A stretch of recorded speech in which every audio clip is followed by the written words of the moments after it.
के लोग जिनके पास एक लालटेन है, अब लालटेन जलता कैसे है? लालटेन तब जलेगा जब उसमें किरासन तेल रहेगा। तो किरासन तेल कौन है? यहाँ का मुसलमान है। बिहार का जो मुसलमान है वो राजद के लिए किरासन तेल है। जल वो रहा है, जल उसके बच्चों का भविष्य रहा है, और रोशनी कहाँ हो रही है? राजद के नेताओं के घर पे। और ये जल मुसलमान क्यों रहे हैं? उसको भाजपा का डर दिखाता है, कहता है भैया काम हो ना हो, हमको वोट नहीं दोगे तो भाजपा चली आ जाएगी। तो ये जो भाजपा, और सिर्फ ये राजद की बात नहीं है, जैसे राजद के लोग मुसलमानों को डराकर, भाजपा का डर दिखाकर वोट ले रहे हैं, उसी तरह नीतीश कुमार और भाजपा वाले लालू का डर दिखाकर वोट लेते हैं। तो बिहार के ये दोनों दलों को मुफ्तखोरी की आदत लग गई है। काम न करे, लोग जनता जितना भी परेशान रहे, चुनाव के समय आकर कहें कि भैया काम तो नहीं किए हैं लेकिन हमको वोट नहीं करोगे तो लालू जी का राज वापस आ जाएगा। तो फिर आदमी गाली दे के भी कहता है चलो भाई इसी को दो, नहीं तो लालू का जंगल राज आ जाएगा। यही हाल मुसलमानों का है। मुसलमान जान रहा है कि उसके साथ कितनी बड़ी ठगी की गई है। मुसलमान ये जान रहा है कि उसके बच्चों का भविष्य कैसे बर्बाद किया गया है, लेकिन भाजपा को तो दे नहीं सकता है, तो डर के मारे फिर लालू जी को ही देता है। भाई राजद वालों को तो हमने चुनौती दी है कि तुम कहते हो तुम मुसलमानों के मसीहा हो, तो मुसलमानों की आबादी 18% आबादी के हिसाब से उनको टिकट दे के दिखाओ। जन सुराज ने तो घोषणा की है कि जिस समाज की जितनी आबादी है उस समाज के काबिल आदमी से उतने काबिल लोगों को निकाल कर टिकट दिया जाएगा। तो अगर राजद तो वोट लेकर, मतलब जो जिन मुसलमानों के वोट से राजद का लालटेन जल रहा है, उनको भागीदारी दे दें ये लोग। हमको बी टीम सी टीम कहने से क्या होता है? कल भाजपा वाला कह रहा है कि हम नीतीश के और राजद के बी टीम है। मेरे भाई, हम जनता, बिहार की जनता के बी टीम हैं, जनता का बी टीम है। और जो काम हम 10 बरस करते थे, आपको लग रहा है कि हम काम कोई दूसरा शुरू कर दिए, ये आपका भ्रम है। हम काम वही कर रहे हैं जो 10 वर्ष से करते रहे, जिसमें देश भर में झंडा गाड़े हैं। पहले हम क्या करते थे? नेताओं को, दलों को ये बताते थे कि अपना संगठन कैसे बनाओ, कैसे चुनाव लड़ो, किस विषय पर मैनिफेस्टो निकालो, कैसे भाषण दो, कौन से आदमी को टिकट दो, तो लोग जीत जाता था। हम भी अब काम तो वही कर रहे हैं। अब फर्क इतना है कि दल और नेता को छोड़कर बिहार की जनता को बता रहे हैं गांव गांव जाकर कि भैया तुम अपना संगठन कैसे बनाओगे, तुम किन विषय पर चुनाव लड़ोगे, किस आदमी को अपने बीच से निकाल कर टिकट दोगे, लड़ाओगे चुनाव तो जीतेगा। प्रशांत किशोर जन सुराज के रणनीतिकार हैं, बिहार के जनता के रणनीतिकार हैं। तो जब हम जदयू जैसे मरे हुए दल के रणनीतिकार हुए तो जीत गए, ममता जी के रणनीतिकार हुए तो जीत गए, मोदी जी के रणनीतिकार हुए तो जीत गए। इस बार बिहार की जनता के रणनीतिकार के तौर पर हैं। 2 तारीख को बिहार की जनता मिलकर दल बना रही है और उस दल को जिताने का जिम्मा प्रशांत किशोर का है। और आपको उसका बानगी दिखेगा यहाँ कैमूर में। अगर 2 तारीख को, 2 अक्टूबर को जब दल बना, वहाँ कहीं लोगों ने प्रस्ताव पारित कर दिया कि कैमूर में जो रामगढ़ में चुनाव हो रहा है उसको जनसुराज लड़ेगा, तो आप मानकर चलिए कि वो चुनाव लड़ाने के रणनीतिकार प्रशांत किशोर होंगे। कैमूर में बैठ के बिहार के बच्चों के लिए वोट इस बार पड़ेगा, रामगढ़ में नेताओं के बच्चों के लिए वोट नहीं पड़ेगा। तो रामगढ़ का चुनाव माना जाएगा। जन सुराज की सोच ये है कि संवैधानिक व्यवस्था जो आरक्षण को लेकर की गई है वो यथावत बनी रहनी चाहिए। क्यों? कई लोगों का ये कहना है कि संविधान में आरक्षण की व्यवस्था कुछ वर्षों के लिए की गई थी, राजनीतिक फायदे के लिए लोग इसको आगे बढ़ा रहे हैं। इस बात में पूरी सच्चाई नहीं है। आरक्षण की व्यवस्था इसलिए की गई थी कि समाज के वो वर्ग जो सामाजिक, राजनीतिक, आर्थिक तौर पर पीछे छूट गए हैं, उनको प्रोएक्टिव सहायता देकर आगे किया जाए। तो आरक्षण तब तक रहना चाहिए जब तक जो वर्ग पीछे छूट गए हैं वो सामान्य वर्ग के बराबर न हो जाए शैक्षणिक, आर्थिक, सामाजिक स्तर पर। इसका उदाहरण आप समझ लीजिए। मान लीजिए कि सरकार गरीबी हटाने के लिए कार्यक्रम शुरू की 1980 में। गरीबी जितना चाहते थे वही उस तरीके से नहीं हटा, तो क्या गरीबी हटाओ का कार्यक्रम रोक दिया जाएगा? नहीं। उस कार्यक्रम से जितनी सफलता मिलनी चाहिए थी वो नहीं मिली, तो गरीबी हटाने का कार्यक्रम और प्रयास तब तक जारी रहेगा जब तक कि गरीबी रहेगी। उसी तरह आरक्षण जो है वो तब तक होना चाहिए जब सामान्य वर्ग और जिन वर्गों को आरक्षण मिल रहा है उनकी सामाजिक, राजनीतिक, आर्थिक स्थिति करीब करीब बराबर न हो जाए। दूसरा सवाल है वर्गीकरण का। तो मैंने डंके की चोट पर कहा है, बिना किसी दबाव के, जन सुराज विचार के तौर पर वर्गीकरण के पक्ष में है। जिन वर्गों को राजनीतिक जो आरक्षण मिल रहा है उनके अंदर अगर वर्गीकरण का कोई फॉर्मूला उन समाज के लोगों से बातचीत करके निकलता है तो उस समाज के व्यापक हित में है। ये बिहार में अभी चर्चा शुरू हुई है, देश के अन्य हिस्सों में ये लड़ाई बहुत पहले से चल रही है। आप आंध्रा में चलिए, वहां दलित समुदाय में दो महत्वपूर्ण जाति हैं, माला और मडिगा। और माला लोग, ऐसा माना जाता है कि माला समाज के लोग थोड़ा आगे बढ़ गए हैं, तो मडिगा समाज के लोग कह रहे हैं कि भाई हमको अलग से आप विदिन एक अनुसूचित जाति रिजर्वेशन हमको अलग से दीजिए। एमबीसी के लिए रिजर्वेशन अलग से रहा है।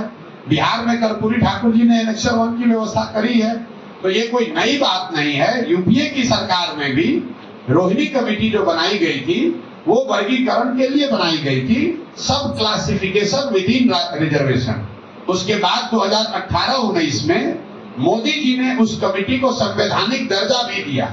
अब उसका रिपोर्ट आने दीजिए, लेकिन विचार के तौर पर ये ठीक है, क्योंकि ओबीसी समाज या ईबीसी समाज या एससी समाज, ये बहुत बड़ी संख्या में इसमें लोग हैं और वो आप सबको बराबर नहीं कर सकते हैं। उसमें भी कुछ लोग बहुत पीछे हैं, कोई बहुत ऊपर है, तो सब क्लासिफिकेशन के हम लोग पक्ष में हैं। एक इन्होंने नया सबूफा छोड़ा है, जमीन का जो सर्वे शुरू कराया है सरकार ने, ये इतना बड़ा परेशानी का सबब बनने वाला है। मैं रिकॉर्ड पर आपको बता रहा हूँ, क्योंकि सरकार की ना नियत है, ना उनके पास संसाधन है, ना राजस्व विभाग की कोई तैयारी है।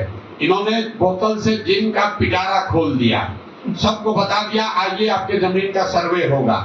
अब पूरे, मैं आप लिख के रखिए, 6 महीने के अंदर गांव-गांव में, हर पंचायत में, गांव में, हर परिवार में झगड़ा लगाने का ये पूरा नीतीश कुमार ने उपाय कर दिया। अब आपको अपनी वंशावली बनानी है, अपने बहनों से, अपने बेटियों से, अपने परिवार में उन लोगों से नो ऑब्जेक्शन ला कर देना है जो कि शायद अब आपके साथ उसका संबंध मधुर नहीं है। किसी का जमीन किसी के नाम पर चला जाएगा, किसी का, जिसका जो जोत है उसके पास मालिकाना हक उससे छीन लिया जाएगा, जिसके पास मालिकाना हक है उसको डिस्प्यूट में डाल देगा, तो फिर आप जमीन बेच ही नहीं पाइएगा। ये इतनी बड़ी समस्या है कि ये क्यों किया है नीतीश कुमार। अभी कुछ दिन पहले बिहार में लैंड का डिजिटाइजेशन हुआ। जब डिजिटाइजेशन हुआ तो बिना तैयारी के एक आउटसोर्स एजेंसी के लोगों को दे दिया गया कि लैंड के रिकॉर्ड को डिजिटाइज कीजिए, और लोगों को बता दिया गया जितना एंट्री करोगे उतना पैसा मिलेगा।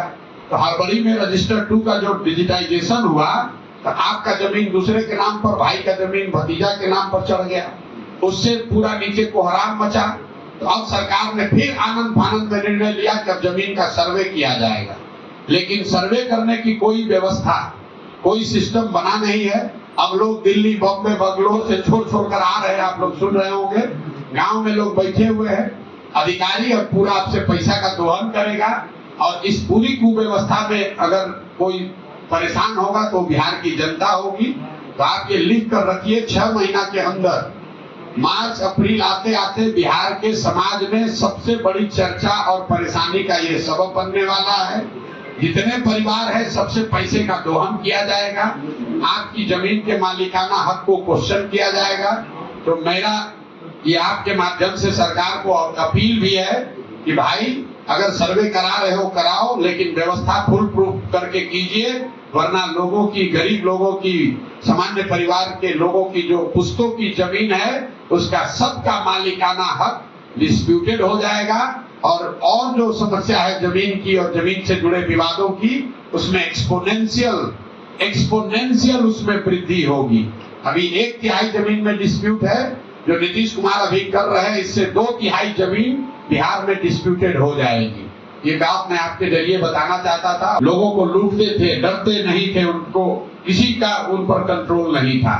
ये आज का जो दौर है, इसको लोग सही बता रहे हैं कि ये नीतीश का राज जो है ये अधिकारियों का जंगल राज है।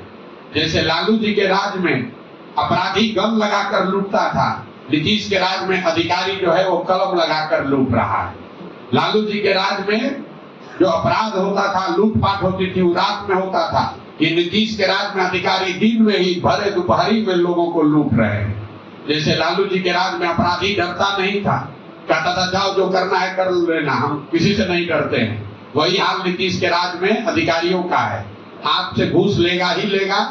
आप चाहे पत्रकार है कि जनप्रतिनिधि है, कितने बड़े आदमी हैं, वो कहता है जिसको जो करना है कर लो, पैसा लेंगे ही लेंगे।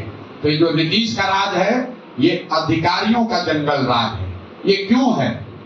ये इसलिए है कि नीतीश कुमार ने पिछले कुछ वर्षों में सत्ता और संसाधन का पूरी तरीके से केंद्रीकरण कर दिया है। सारे चुने हुए प्रतिनिधियों का अधिकार वापस ले लिया गया।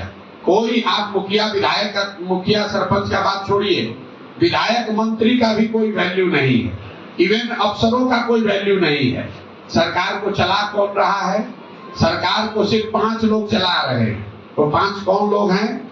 मुख्यमंत्री नीतीश कुमार खुद और उसके साथ बैठे हुए 4 सेवानिवृत्त ऑफिसर जिसको सलाहकार बनाकर नीतीश कुमार ने बैठा दिया है। और ये लोग, इन पर कोई अकाउंटेबिलिटी नहीं है, क्योंकि इनको ना सर्विस कंडीशन इन पर लागू होता है, ना ये पॉलिटिशियन है कि ये कोई संविधान का इन पर कोई प्रभाव है, ना ये जनता के द्वारा चुने गए हैं, और न ही ये किसी परीक्षा को पास करके आए।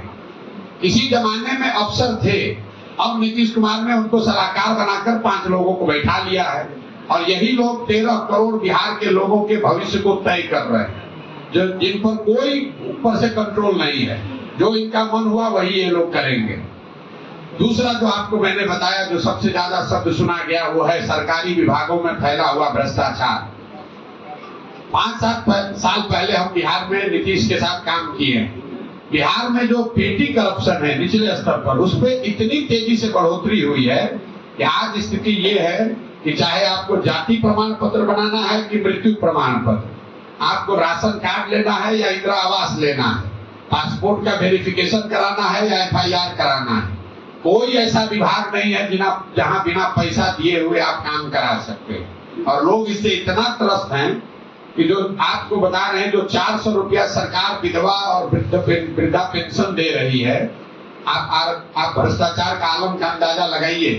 400 रुपया इस महंगाई के जमाना में जो वृद्धों को पेंशन मिल रहा है, उसमें से भी 20 रुपया कमीशन काटा जा रहा है। 5 किलो अनाज जो देने की बात है, उसमें भी 4 किलो अनाज ही मिल रहा है। क्यों 4 किलो मिल रहा है? क्योंकि हर महीने जो अनाज आ रहा है उसमें 30 से 35 रुपया प्रति